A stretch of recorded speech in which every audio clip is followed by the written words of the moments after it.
embarking on a quarter century of excellence.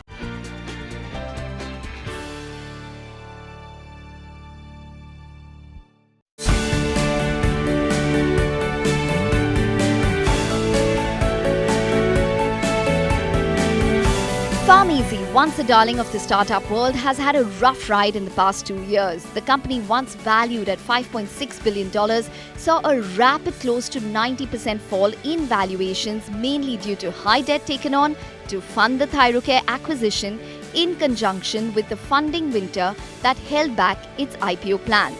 The company now seems to be charting its way back, having completed an over 3,500 crore rights issue that was oversubscribed, with the likes of Ranjan Pai, an old hand in the healthcare industry, committing 1,300 crores. With IPO plans still alive, the company that recorded a 60 crore EBITDA in Q1 of this fiscal is now focusing on profitable growth. Listen in to Siddharth Shah, Pharmeasy, who joins me now to take us through the details of the rights issue and plans going forward. Hi Siddharth, thanks very much for joining in. Since March 2019, there have been a huge amount of developments which have taken place with Pharmeasy, and I'll get to the journey in just a bit. But I just wanted to start with the news, the rights issue, 3,500 odd crores oversubscribed. Tell us a little more about it. So I think first of all, I have to thank my shareholders for this, because they've placed a phenomenal amount of trust in not just me but the entire organization. You're correct. The subscription of the rights issue is now in fact a little north of 3,950 crores, which in a lot of ways I think is a big testament of support for what we are doing and the belief that ultimately we can literally become the best player in digital healthcare in India. Okay, so Mr. Pai, Mr. Ranjan Pai, how much did he subscribe to in terms of the rights issue? See, I think what's happened is the total subscription quantum has been 3,950 crores. Mr. Pai had made a commitment to subscribe to 1,300 crores as part of this round. But given that it's oversubscribed, I think we're all figuring out how much of an allocation will Mr. Pai get, how much some of the other investors get, because it was very clear from the way our rights issue was structured that the first right of infusing capital will come indeed to our existing shareholders. Okay. And the balance will go to Dr. Pai, but I think we'll figure out a way where Dr. Pai also gets a chance to participate, and in fact he's been very, very supportive, right, and one of the big reasons for helping us get here. So I think Dr. Pai will also get a chance to participate, and more importantly we'll get a chance to work with Dr. Pai. Okay, so just to get a sense in terms of what the shareholding pattern of the rights issue would be, majority of the people who've subscribed to the rights issue are the existing investors already, like TPG, Temasek, etc.? Yes, so it's fair to say that out of the 3,950 crores, roughly 1,300 crores is coming from Dr. Pai, which means that the balance, roughly 2,650 crores, is coming from our existing investors and employees. The thing I'm most proud of is the fact that our employees, excluding the founders, right, the employees themselves have subscribed to 132 crores worth of shares in this round, right? So I think what more can you want in a company where employees themselves are putting their hard-earned, actual, real cash into the company, right? So I would say that we've received a broad-based support from over 10, 12 institutional investors, from, if I'm not wrong, roughly 4,000 plus retail investors who were already shareholders of the company, and several hundred employees. So I think this is as great an outcome as I could have expected. So is Mr. Pai going to be the majority shareholder in the company? Because we were under the assumption that he's probably going to hold around 14, 15, maybe 16% stake. Look, I think we are still waiting for CCI approval from Mr. Pai, so it's not fair for me to comment on that right now. But will he be the majority shareholder? See, I wouldn't say majority, because majority will translate to 51%, right? But I think... Or the maximum amount of shares. So the way to think about it is that Dr. Pai, in case his allocation gets approved by CCI and it goes to 1,300 crores, then his shareholding will likely be above 15%. But what are you assuming the valuation is currently? Look, I think the value is best determined by the market. I think there's no reason... Has it risen from 650 million? Again, like I said, it's a function of where the market is, right? I think when we go public, we'll all know what the value is. So best thing is to keep our head down and focus. I think valuation is an outcome of our performance. When are you planning to go public? When are you reviving those plans? Look, I don't have a clear answer for that at the moment. At this time, our focus is to get our... I mean, there were two primary reasons why we did the capital raise, right? One is obviously, as we're aware, we wanted to deleverage our balance sheet, right? I think the deleveraging exercise is done. Second is also to provide a runway where we're not gasping for capital in order to achieve what our stated objectives are. You've already seen in the letter of offer, we've given a view of our 3-month performance. April, May, June this year was the first quarter where on a consolidated basis, not accounting for one-time expenses or non-cash items, we were EBITDA profitable on a pro forma basis. We believe that trend has continued, right? And hopefully, including 9 months, we will be on that track. So I think if the performance of the company continues to be good, and which we are reasonably confident about, then I think we will at the right time be able to come back to the market. But on the back of not just promise that we are in 2021, but now with the track record of performance, maybe let's say in 2024 or 2025 or 2026 as the right time. But because I know that the Indian markets want a story that is focused not just on growth but also on profits. So I think with a good track record at the right time we should be able to come to the market. So is that IPO a one-year story? Are we seeing the IPO next year, or is it maybe a 25-26 It's story? too difficult to comment. I think, look, last time around we wanted to go public. I think maybe we were late by a few months because by the time we got SEBI approval, there was the Ukraine war, and obviously And the the world funding changed, and the winter. world changed, and the world changed, right? So, as you know, in our industry, the world changes every few days and every few months, right? So very difficult to comment what's going to happen, let's say 6 months or 9 months or 1 year from now. But the big question with regards to raising money and going public is also the fact that you have Thyrocare, which is a listed entity. So the big question always remains in terms of whether you're going to be two separate listed entities, whether you're going to look at, a reverse merger. What is the plan on that? One step at a time. I think the first But focus. this is a question that came up in the previous time also. I know it came up. Look, I think the fact that we went for an independent IPO for API at that time was reflective of the strategy at that time. I think let us get this money, get the CCI approval, resolve our debt, which is the only, if I were to say, large, utilization from this rights issue, right? And I think our performance is so strong already that I think all of these questions in due course will get answered, right? That is, what is the right way to go public? Look, the company going public eventually is a certainty, and I'll tell you that because even though we are unlisted, at last count we have over 20,000 shareholders already. Correct. So the governance, the mode in which we engage with our stakeholders, the responsibility with which we are acting is as if we are a public company. Eventually, would you want two listed entities, just as a strategy? Look, as a strategy, it depends on what is your objective, right? I mean, there are several times that companies merge because they believe there are synergies that can come. There are several times that there are companies that split and demerge because people believe that it is the right thing, right? I mean, if you look at, the company just created the most wealth in this country, Reliance Industries, right? I mean, they've merged certain entities at the right time when they required to spin off Jio, they did that, right? So it's that very could be rare. A possibility in it's the future. very rare. I mean, see, it's very difficult to comment, on what should happen tomorrow. I think it's always a function of the context and what is the right strategy, right? And I think, like I said, I mean, people like us have great admiration and for people like Reliance, right? And even if we can emulate something like that, right? But I think what one learns from them is to be nimble, right? So I think we have to learn to be nimble and get there.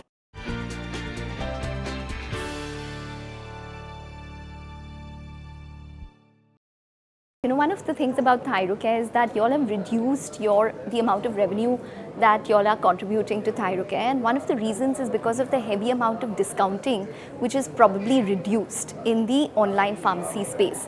You mentioned Reliance, NetMeds, Tata 1mg. All of them are heavy pocketed players. What is the entire framework looking like when it comes to online discounting? Has it reduced? Look, so again, there are two parts to it. One, what is our work happening with Thyrocare? Let's first understand how Thyrocare works. Thyrocare today is the largest lab in India in terms of number of tests which are being undertaken. As an example, it does more tests than, from what I understand, Metropolis, Dr. Lal and SRL put together. Right? So I don't think that Thyrocare is not growing. Now, Thyrocare has a very distinct model that it works with over 4,000 partners who in turn connect with the last mile customers. think of Pharmeasy as a platform being one of these 4,001st partners, right? So the growth of Thyrocare is a function of the overall growth of the Thyrocare business. Correct. And already, as you know, today Pharmeasy as a platform is contributing to more than 12% of Thyrocare's revenue, which was zero. For Thyrocare, the key disappointment has been that the margins have come down to 25%. At one point, it was known to have margins of 40%, even 50%.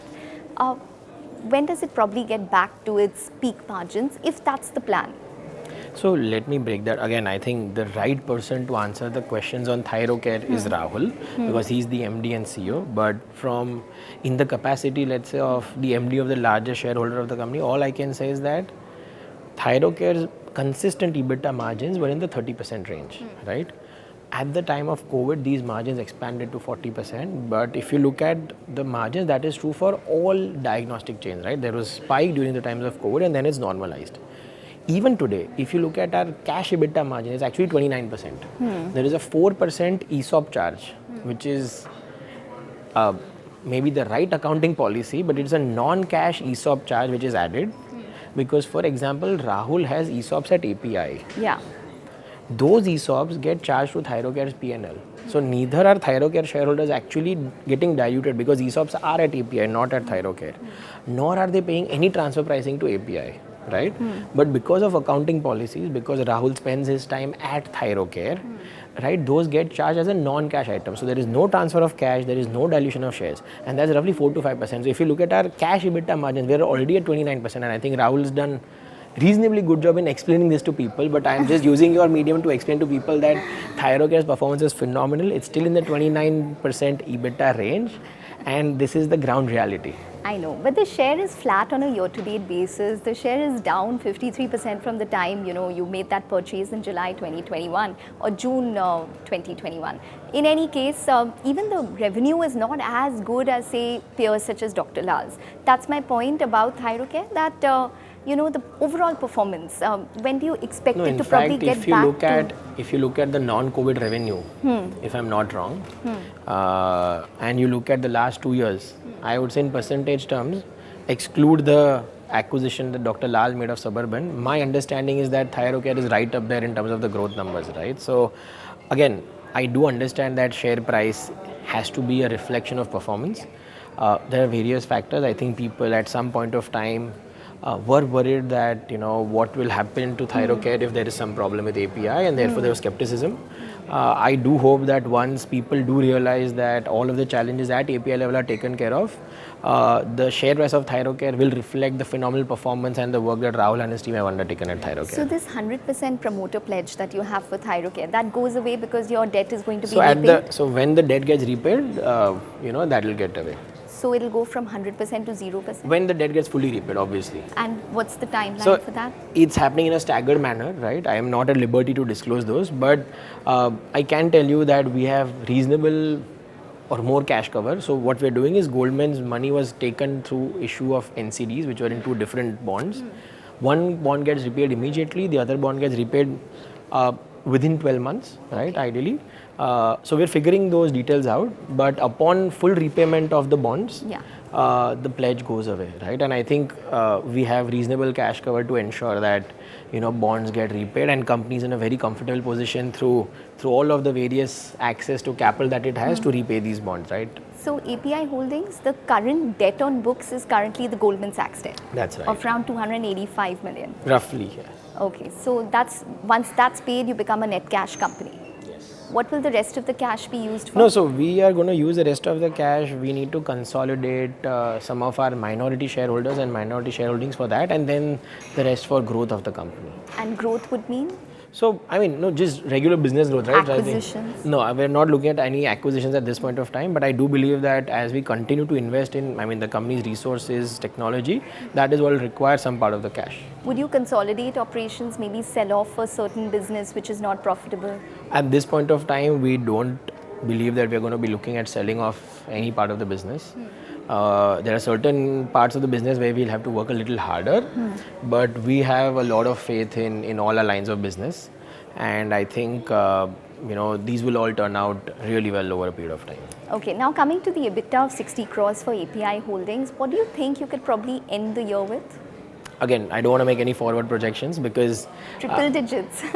hopefully, yes, hopefully, and beyond that. But the thing is, we have a listed subsidiary in Thyrocare, and I've been told by my legal team not to make any forward-looking statements. So I'll refrain from making any forward-looking number statements. But is the business sustaining and is EBITDA positive? Business is doing well. Business is doing well. EBITDA is positive. And is it profitable? Is it making money on the bottom line? It will.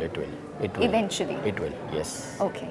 Now, just a little more with regards to the overall strategy, because interestingly, TPG Temasek have a shareholding in your company. We have we have Mr. Pai, who is going to be participating in the rights issue as well, and they hold shares in Manipal hospitals as well. Is that a possible strategy which has been thought about, that eventually that would probably become a part of Manipal, something similar to what other hospitals are looking at when it comes to an omni-channel play? I think today Dr. Pai, TPG, Temasek are all very clear and consistent that this is an independent investment, and this company has its own independent future and independent strategy, right? And I think that's how we're looking at it. Obviously, one thing which I have learned in life is to never say never. But as things stand today, I can tell you with reasonable confidence that we are looking at a completely independent growth journey for this company, right? And there is a reason why Dr. Pai has invested in his personal capacity. So has Temasek, so has TPG, and not through Manipal balance sheet, right? I mean, it's not that they are lacking any capital, but it's very clear that this is a personal investment for Dr. Pai. And please remember, Dr. Pai led the Series A round for Pharmeasy, as it was 91 streets back then. He led the Series C round of Pharmeasy. So he's, very well known to us, the entire team. A representative from Mr. Pai's office, used to be an observer on the board. So they have tracked and known our company since 2015. It's not like, one fine day, Mr. Pai woke up or we woke up and we went to him, right? So he's seen our performance, he's tracked our performance, he's known us very, very well. And there's a reason why he's continuing to double down and in his personal capacity.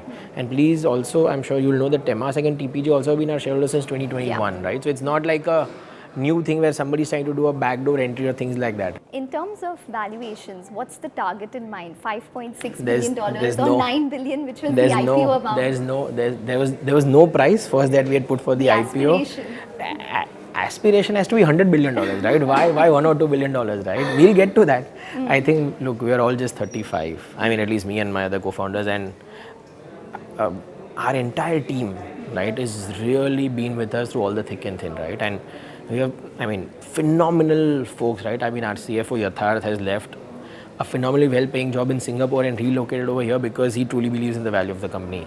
Someone like Rahul left the position of a senior partner at BCG and is here. Or someone like Gaurav, who leads our growth, right, left a phenomenal job at Zomato and he's leading it with us over here, right? So I think the team that we have is quite phenomenal, right? And with this team, right, why should we stop our aspiration at a smaller number, right? We still have a very long way to go and we'll continue to do that.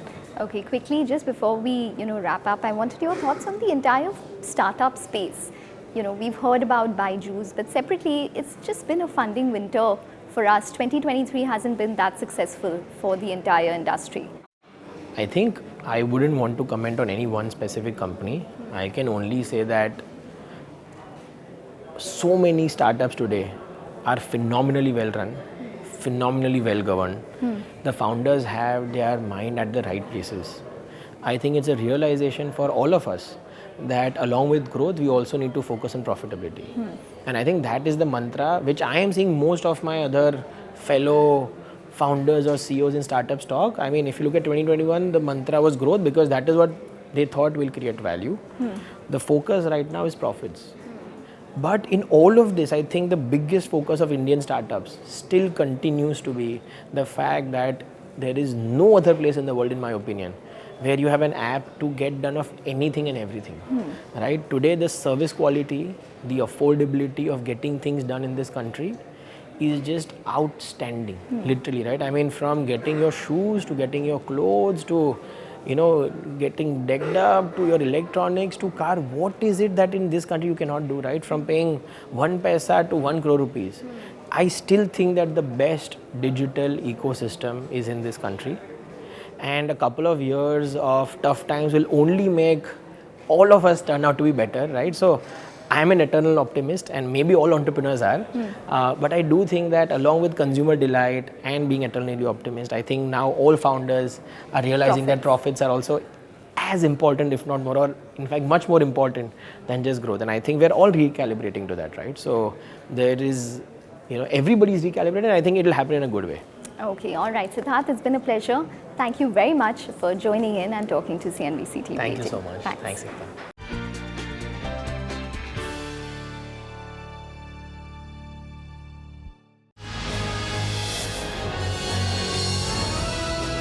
CNBC TV18, embarking on a quarter century of excellence.